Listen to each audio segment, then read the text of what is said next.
আসসালামু আলাইকুম দর্শক, আশা করি সকলেই ভালো আছেন। আমিও ভালো আছি।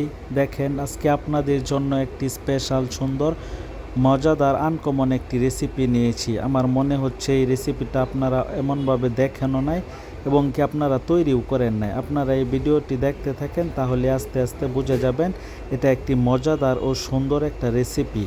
আমি প্রথমেই বলে দিচ্ছি কি কি দেওয়া হয়েছে, কিভাবে তৈরি করা হবে।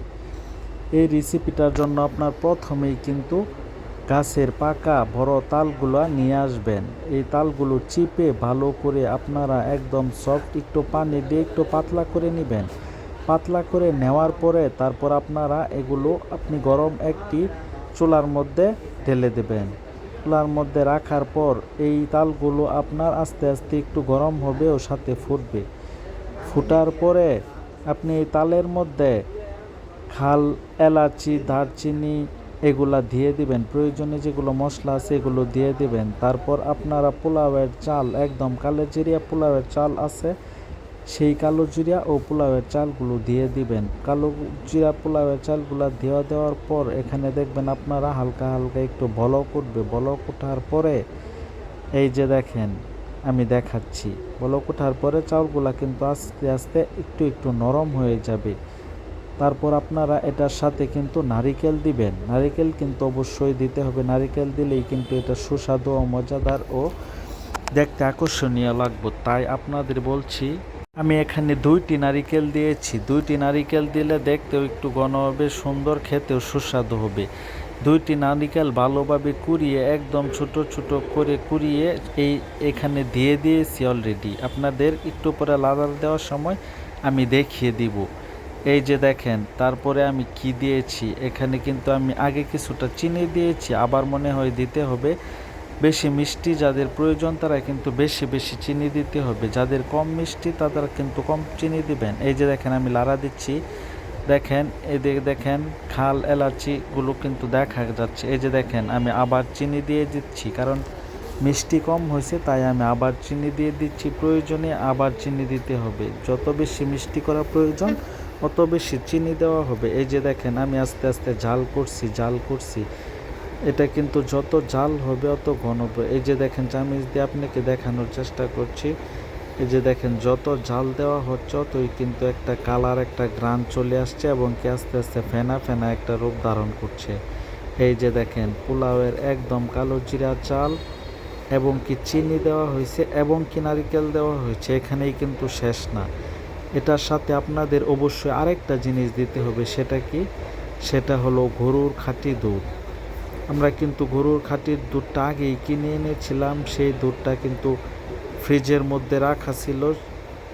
সেই ফ্রিজের মধ্যে রাখার পর কিন্তু আমরা সেই দুধটা কিছুটা দিয়ে দিয়েছি, আরও জমে রয়েছে, এই জন্যই কিন্তু বাকিটা দিতে পারছি না। ওই দুধটাও কিন্তু আমরা আস্তে আস্তে দিয়ে দিব, কিছুক্ষণ পর পর দিয়ে দিচ্ছি, কারণ জমা দুধ দেওয়া হচ্ছে না। এই যে দেখেন, চাউলগুলো কেমন আস্তে আস্তে ফুটতে শুরু করছে। এটা কিন্তু একদম একটি পায়েসের মতো হবে। এটার নাম কিন্তু আসলে মূলত হলো তালের ক্ষীর। এটা কিন্তু আমার মনে হয় না সকলেই রান্না করে খেয়েছেন।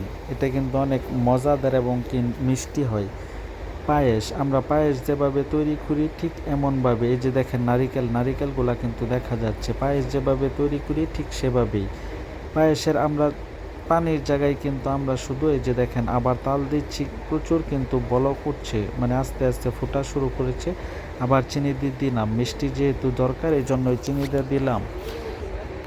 এই যে দেখেন, পায়েস যেভাবে তৈরি করে আমরা পানির বদলে কিন্তু তাল দিয়েছি, তালের রস দিয়েছি। সেই চালের রসটা কিন্তু বেশি ঘন না, একটু পাতলা করে দিয়েছি, যেহেতু আপনার তালের রসটা কিন্তু প্রচুর ঘন হয়। এত ঘন দিলে তো আর পায়েস রান্না করা যাবে না, এই জন্যই আমি পাতলা দিয়েছি। এই যে দেখেন, পাতলা দেওয়ার কারণেই কিন্তু এমনভাবে লাড়ানো যাচ্ছে এবং কি সুন্দরভাবে আপনার একটি দেখতে কিন্তু সুন্দর লাগছে। এই যে দেখেন, পায়েসটা কিন্তু আস্তে আস্তে হইতে চলেছে। এই যে দেখেন, পোলাওয়ের চাল, নারিকেল, পর্যাপ্ত চিনি কিন্তু দেওয়া হয়েছে, হালকা একটু লবণ কিন্তু দেওয়া হয়েছে, এর মধ্যে আপনার চিড়েগুঁড়া দেওয়া হয়েছে, এর মধ্যে দুধ দেওয়া হয়েছে, আবার দুধ দেওয়া হবে। দুধগুলো কিন্তু জমছে, একটা কিন্তু সুন্দর সুঘ্রাণ হচ্ছে।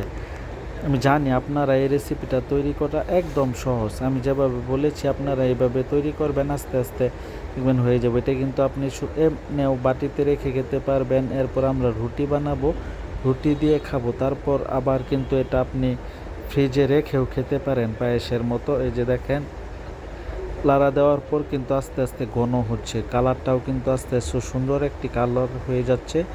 এই যে দেখেন প্রচুর বলক উঠছে এবং বলকের ফেনা হচ্ছে, কারণ এখানে কিন্তু চিনি আর দুধ দেওয়া হয়েছে। এরপরে পোলাওয়ের কালো জিরা চাউল, এই জন্যই দেখেন কতটা সুন্দর হয়ে গেছে। আস্তে আস্তে এটা কিন্তু দেখতে কিন্তু অনেক সুন্দর একটা কিন্তু সুঘ্রাণ বের হচ্ছে। পোলাওয়ের কালো জিরা চাল, এরপর দুধ, এরপর আপনার চিনি, এরপর আপনার পর্যাপ্ত নারিকেল দেওয়া হয়েছে। এই জন্যই কিন্তু আপনার সুন্দরভাবে এটার একটা ঘ্রাণ হচ্ছে। যে দেখেন কিভাবে বলক হচ্ছে, আপনাদেরকে দেখাচ্ছি। আপনারা বাড়িতে এটা করবেন, বাড়িতে তৈরি করে খাবেন, আমি অবশ্যই বলবো এটা অনেক মজা হবে। এই যে দেখেন দুধ কিন্তু মোটামুটি দেওয়া শেষ, একটু রয়েছে, এটা কিন্তু জমে যাচ্ছে, এই জন্য কিন্তু দিতে পারতেছি না। অনেক চেষ্টা করছি দুধটি দেওয়ার জন্য, কিন্তু এত জমছে যে এই দুধটা কিন্তু আসলে ওই রকমভাবে আমি দিতে পারতেছি না, অনেক কষ্ট হয়ে যাচ্ছে। তারপর আপনার এই যে দেখেন আস্তে আস্তে কিন্তু ঘন হয়ে যাচ্ছে, মানে একটি পায়েস পায়েস একটা ভাব। হয়তো এটা পায়েস না, এটা হলো তালের ক্ষীর, অথবা আপনারা পায়েসও বলতে পারেন। অনেক কিছুই তো আপনারা রান্না করে খেয়েছেন, এটাও একদিন ট্রাই করেন। আমি আশা করি অবশ্যই আপনাদের অনেক ভালো লাগবে, যেহেতু এটি একটি আনকমন ও সুস্বাদু খাবার। আপনারা অবশ্যই খেয়ে দেখবেন। এই যে দেখেন আমি লাড়া দিচ্ছি, চাউলগুলো কিন্তু আস্তে আস্তে ফুটে যাচ্ছে। এটা ফুটতে যতক্ষণ সময় লাগবে, আপনারা আনুমানিক সময় ধরে আপনার পর্যাপ্ত পরিমাণ, আপনার যদি বেশি রান্না করেন, বেশি কম রান্না করেন সেই অনুপাতে কিন্তু আপনারা আস্তে আস্তে লাড়া দেওয়ার পরে আপনারা দেখবেন যে ফুটে। এই যে দেখেন আপনারা নেক্সট স্টেপ হিসাবে আপনাদের দেখাচ্ছে, আগের চেয়ে কিন্তু একটু পরিবর্তন হয়ে গেছে, একটু ঘন ফুটতেছে। এটা যখন একটু ঘন ঘন হয়ে যাবে, তারপর দেখবেন চাউলটা ফুটেই গেছে, নারিকেলগুলো চিনিগুলো একদম গলে গেছে, সাথে দুধটা মিক্সড হয়ে গেছে।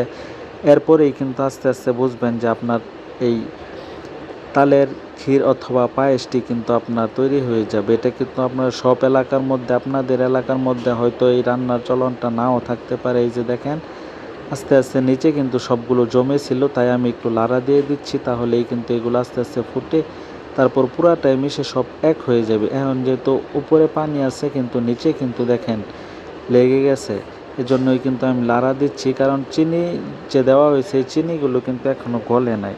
গলা হয়ে গেলে তারপর কিন্তু আস্তে আস্তে দেখবেন একদম পরিপূর্ণ হয়ে যাবে। এই যে দেখেন নাড়াচাড়া দেওয়া প্রায় শেষ। এভাবেই কিন্তু আমাদের এই মজার রান্নাটা আমরা তৈরি করেছি। আপনারাও মজার রান্নাটা তৈরি করে খান এবং কি অনেক মজা পাবেন। আমাদের চ্যানেলের সাথে অবশ্যই থাকবেন, আশা করি আরেকদিন দেখা হবে।